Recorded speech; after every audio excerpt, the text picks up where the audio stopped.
nous parle. Chaque jour, Charles et Carole vous présentent la leçon de l'école du sabbat.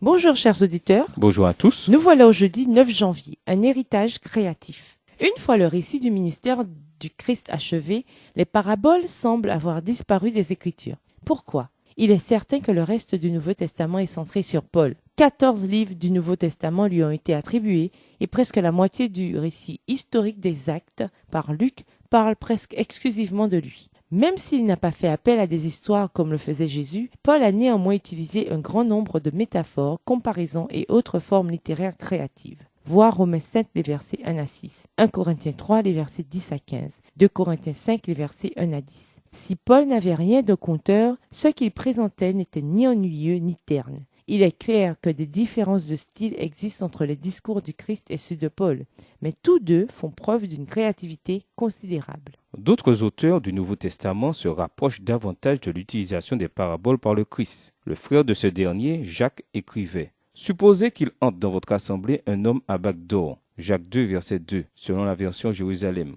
Au début d'une leçon sous forme narrative. Cependant, ni son frère, ni aucun autre disciple n'ont autant fait appel à des récits comme ce fut le cas de la part du Christ. Comparaisons et symboles sont néanmoins abondamment utilisés. Il passera comme la fleur de l'herbe, Jacques 1, verset 10. Voyez encore les navires, Jacques 3, verset 4. La vision de Pierre, acte 10, lui a été présentée sous forme symbolique. Des aspects importants du livre de l'Apocalypse ont pour cadre des récits symboliques. Quand le dragon vit qu'il avait été précipité sur la terre, il poursuivit la femme. Apocalypse 12, le verset 13. Lisons Acte 10, les versets 9 à 16, Jacques 3, les versets 3 à 12, Apocalypse 12, les versets 7 à 17, Apocalypse 18, les versets 9 à 20 et Apocalypse 19, les versets 11 à 16.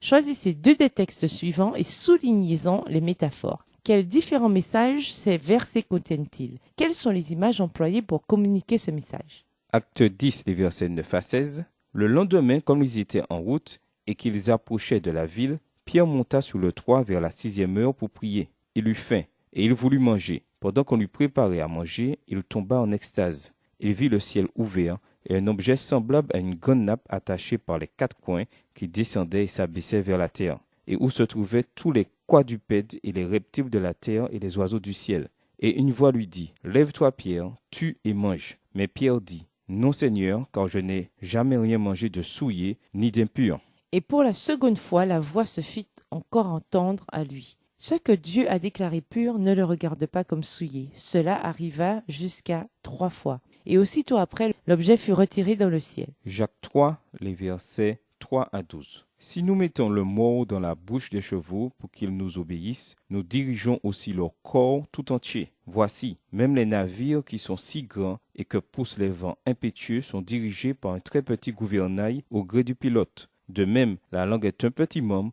et elle se vante de grandes choses. Voici comme un petit feu peut embraser une grande forêt. La langue aussi est un feu, c'est le monde de l'iniquité. La langue est placée parmi nos membres, souillant tout le corps et enflammant le cours de la vie, étant elle-même enflammée par la géhenne. Toutes les espèces de bêtes et d'oiseaux, de reptiles et d'animaux marins sont domptés et ont été domptés par la nature humaine. Mais la langue, aucun homme ne peut la dompter. C'est un mal qu'on ne peut réprimer. Elle est pleine de venin mortel.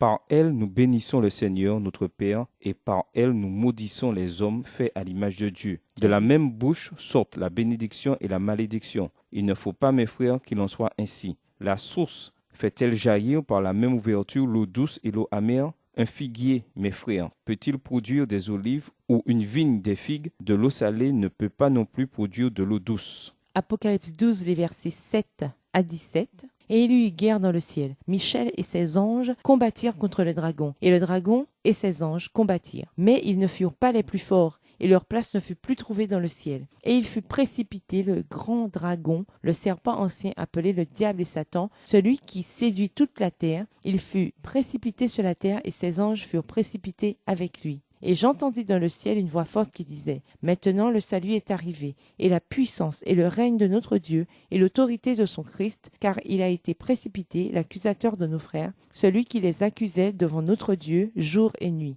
Ils l'ont vaincu à cause du sang de l'agneau et à cause de la parabole de leur témoignage, et ils n'ont pas aimé leur vie jusqu'à craindre la mort. C'est pourquoi réjouissez-vous, cieux, et vous qui habitez dans les cieux. Malheur à la terre et à la mer, car le diable est descendu vers vous, animé d'une grande colère, sachant qu'il a peu de temps. Verset 13. Quand le dragon vit qu'il avait été précipité sur la terre, il poursuivit la femme qui avait enfanté l'enfant mâle. Et les 2 ailes du grand aigle furent données à la femme, afin qu'il s'envolât au désert vers son lieu, où elle est nourrie 1 temps, des temps et la moitié d'un temps, loin de la face du serpent. Et, de sa bouche, le serpent lança de l'eau comme un fleuve derrière la femme, afin de l'entraîner par le fleuve.